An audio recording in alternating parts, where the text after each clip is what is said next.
Hello, everyone, and welcome to another episode of the Wise Decision Maker Show, where we help you make the wisest and most profitable decisions. My name is Dr. Gleb Tsipursky. I'm the CEO of Disaster Avoidance Experts, the future of work consultancy that sponsors the Wise Decision Maker Show. And today with me is Dr. Nick Bloom. He's a professor at Stanford and an expert in hybrid work and remote work. So, Nick, welcome to the show, first of all. Thank you for having me on, Gleb. And can you tell me a little bit more about your research on having cameras on during meetings or off during meetings? What have you found useful about that? Well, it came about because I was kind of surprised by a number of execs and companies I've talked to bemoaning the fact that people not have cameras on in meetings. You know, the two of us having a camera on now, and it never really struck me that it would be normal to turn your camera off in a meeting of 2, 3, 4 people. But in multiple companies I've spoken to, they were complaining, senior managers were saying, look, it's really frustrating. We have these Zoom meetings or Teams or WebEx or whatever, and there are people with their cameras off. And I was like, surely that can't be right. And they're like, no, it's quite common. So we survey 10,000 Americans a month in this survey of workplace attitudes and arrangements. And it's people aged 20 to 64 that are working or looking for work. So it's basically working Americans. And we asked them two different types of questions. One is what share of people have their cameras on in meetings of various sizes? And the other is how does it affect engagement? And the first factor was even in small meetings of 4 people or less, less than half of people have their cameras on all the time, which struck me as pretty amazing. If you look at it, it tends to be older employees and educated employees in particular. So people with a university degree are much more likely to have their camera on. So if you look at it, who's not got their cameras on, it's going to be someone that left school at 18, maybe in their 20s. You know, maybe they're less, they're less senior in the meeting. So that was one factor. A surprisingly large number of people didn't have their cameras on. When you go to bigger meetings, you definitely see less people have their camera on. But, if you're in a meeting of 30 people, that's hardly surprising. So fact one was, I was stunned by how many people don't turn them on. Fact two is even more surprising, given that was, we asked people, how does it affect your engagement from very positive, negative, neutral, negative, or very negative? And 50% of people said it makes them more engaged having the cameras on.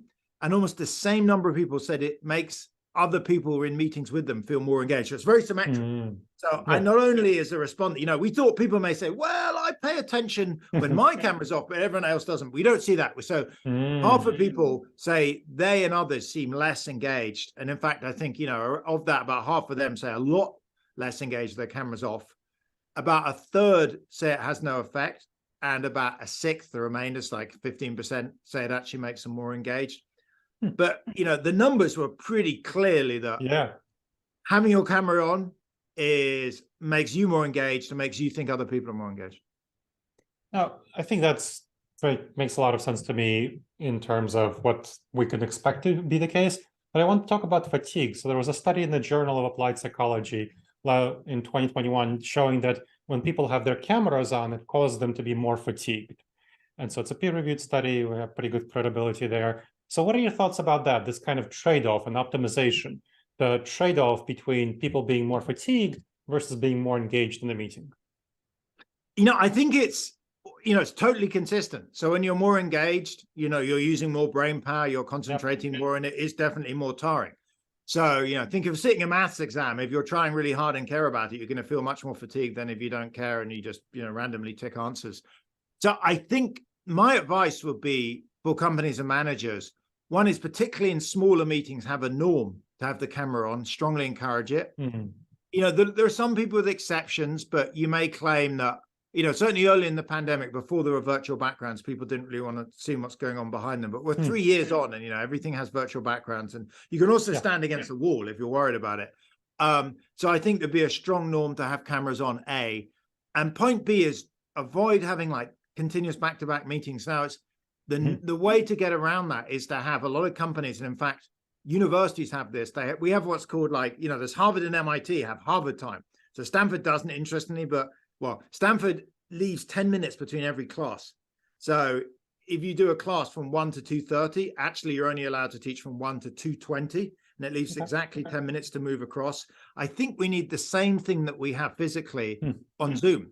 So, for example, meetings have to stop at 5 minutes to the hour or 5 minutes to the half hour, and it gives people a chance to stand up, stretch, go to the bathroom. I think the fatigue problem is really severe if you've got back to back. I mean, I've had this. I'm sure we've all had this when one meeting's over and you can see, and you get an email if you're the scheduler that your next person is John. I'm like, oh, like I'm going to go back to back, and I could be here for 3 hours, and it's getting really hard. Yeah, I think that's definitely an issue. Whenever I work with clients, I have them institute a half hour, finishing the meeting at the half hour. If it's a half hour meeting, doing 25 minutes. If it's an hour long meeting, doing 50 minutes. That's definitely a good practice. I think I noticed that. I actually saw that on your scheduler. I totally agreed. I said, that's clever. I like it. You're in best practice there. Yeah, I default to that. So I think that's really helpful. I think it's interesting kind of about the small meetings and where people having that practice of having their meetings, the cameras on and off.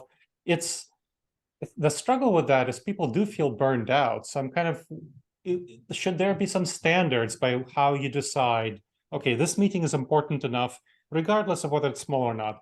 Can it be maybe a standard of importance? Like the weekly stand-up meeting when everyone is just sharing the reports. Maybe just the person who's presenting can have their cameras on. Maybe the rest of the people don't have to. But when you're doing a meeting like a collaboration meeting where you need to be more intense and engaged and actually paying attention to other people's body language, that might be a time to have your cameras on, to not drain people too much. What are your thoughts about having certain meeting standards about whether the meeting is important enough for you to actually observe other people's body language and be fully engaged or not?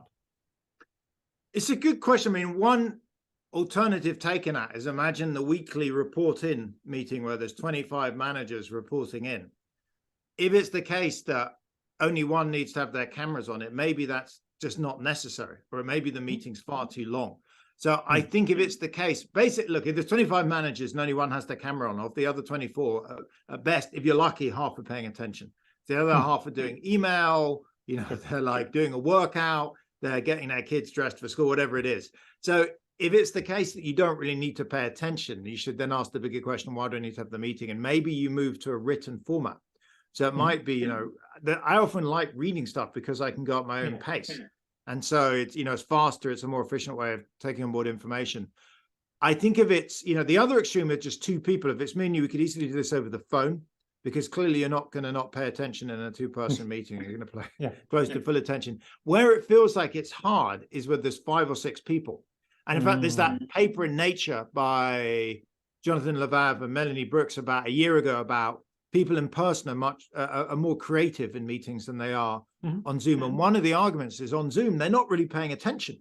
You only have, 50% of people. I've noticed when I've taught in the pandemic year, the very peak pandemic year, when everything was totally in person, when I teach, you could see with students, particularly students who had no other lights on, so their face was lit up by the computer screen. Sometimes their face seemed to be changing color, and you're like, they're watching Netflix. They just, so it's kind of like, I think the same problem with meetings. If you have 5, 6 people and your camera's off, it's much easier to be doing email. And then you're like, well, look, this is really only a meeting with 2 or 3 people.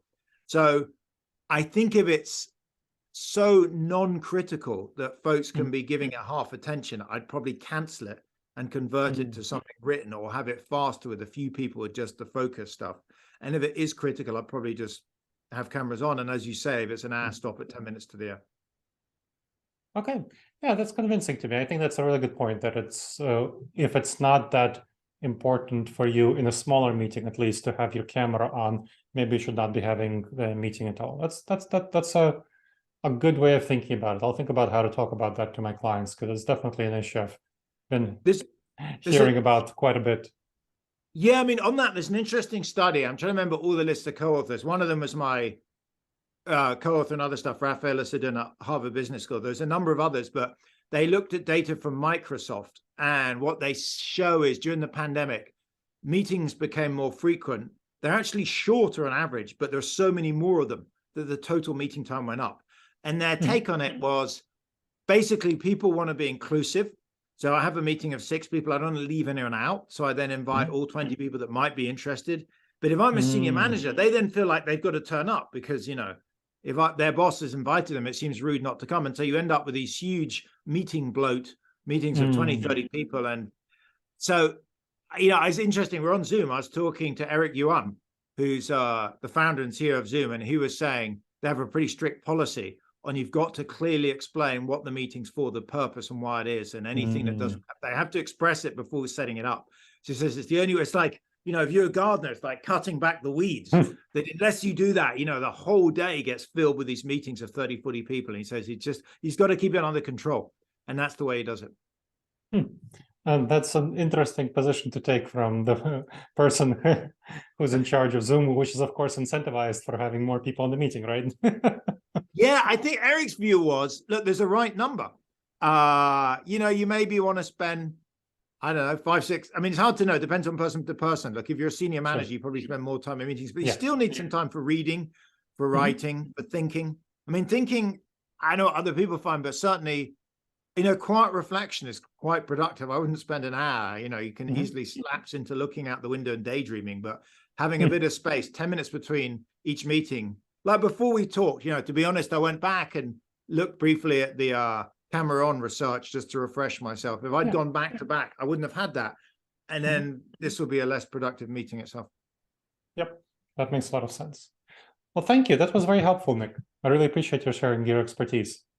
No, it's great. It's great to catch up. It's like the science of meetings is very important, but much understudied. Okay. And thank you to the listeners for checking out another episode of the Wise Decision Maker Show. Make sure to subscribe wherever you checked out the show and leave a review. All right, everyone. I look forward to seeing you in the next episode of the Wise Decision Maker Show. And in the meantime, the wisest and most profitable decisions to you, my friends.